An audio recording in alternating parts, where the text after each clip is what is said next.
If you've ridden this bike and didn't like the engine, it's because you don't know how to ride it.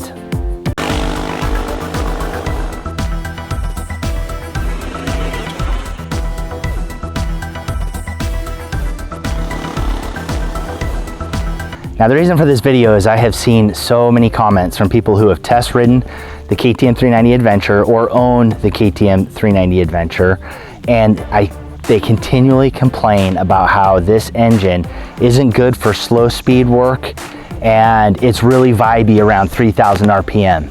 So my first response to that is you don't know how to ride your bike.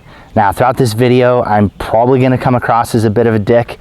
So if you have thin skin and you have complained about this bike, you may not wanna watch this video. But if you wanna learn how to ride your bike the way that this bike was intended to be ridden, then stick around because that's what I'm gonna talk about. When this bike starts up and you look at that screen, what does it say? Ready to race. Not ready to putt, not ready to go slow, not ready to be ridden like a scooter. It says ready to race. And if you know anything about KTMs and the way their engines are built, they are built to be ran hard. And the KTMs that I have ridden prefer, especially their street adventure oriented bikes, they like to have higher RPM to get the most out of it, especially when you're talking about a single cylinder engine. I see a lot of comparisons of this bike to the DRZ 400, probably because the displacement is very similar. These are two completely different bikes. Yeah, they're both single cylinder. Yeah, there's two wheels and they go. But when you look at the DRZ, it is a lower RPM engine. It's building its max torque at a lower RPM and its horsepower at a lower RPM. This bike is a high RPM engine, and it builds its torque at a higher RPM, around, I don't have the numbers in front of me, but it's around 65, 6,800 is where max torque is. And horsepower is over 7,000. It's like 7,500, 7,600. Those are high RPMs. So to get the most out of this bike, you have to use the whole RPM range. When you look at the tachometer, look where the red line is. It's at 10,000 RPM. That doesn't mean that you run the bike between 2,000 and 4,000. That means the engineers designed it to run all the way up to 10,000. All of that RPM range is there for you to use. That's what it's designed for. The red line is where the engine doesn't want to be operated, but anything in between that, it's designed for it. So if you're taking this bike out and you're trying to ride slow speed at 3,000 RPM, you're gonna hate it. It's gonna be jerky. It's not gonna be responsive. You're not gonna feel like you have a throttle response in it. So drop a gear, get the RPMs up around 5,000, 5,500, then hit the throttle and tell me how it feels. I also see that from riders that are riding on the road, that it has no throttle response.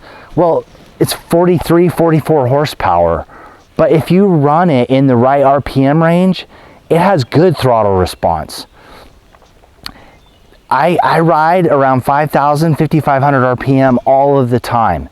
And then unless I need to go faster, but I keep it in that range so that if I need to pass, if I need to do something, even when I'm riding off-road, I keep it around 4,000 to 5,000. So if I need to make a maneuver that requires the engine to be responsive, I just hit the throttle and it does it. If you're complaining about the vibration on this bike, keep in mind it is a single cylinder, and it's probably because you are running it at too low of an RPM. This bike smooths out between 5,500 and 7,500 RPM, somewhere in there. So if you run it in that range, it'll be a lot smoother. Me personally, I like being on a motorcycle that has a little bit of vibe to it, because I don't want to feel like I'm riding on some pillow or in some car feel that's super smooth. I like vibey. I like when I hit the throttle, I feel all that stuff going on. So I think that's just personal preference. But if the vibes are a problem with you, run the RPMs higher. I don't understand why there are so many complaints from people when in reality, they don't know how to ride this bike. So if you have this bike and you're complaining about it, start riding it in a gear lower than you expect, than you want to, and keep the RPMs up, at least 5,000. Please, if you have one of these bikes or if you have test ridden it, ride it the way it was intended to be ridden, and that is hard. Wring the engine out. The more you wring this engine out, the more it comes alive and will show you what it's capable of. So anyway, those are just my thoughts. This is because I have seen so many people complain about this engine, and I have ridden this all over the place. I have ridden almost 26,000 miles on this bike, and I'm planning to put tens of thousands more on it, as many as I can, and I ride it hard. So if you're trying to save your engine and run it between 3,000 and 4,000 RPM, you're probably doing more damage because it's just shaking the engine to death. So get it up in that 5,000 to 7,000 RPM range where this engine is the smoothest and where you get the most throttle response. So anyway, if you stuck to the end for this rant, thank you. If you have your own comments on how you ride your KTM 390 Adventure, put those down below.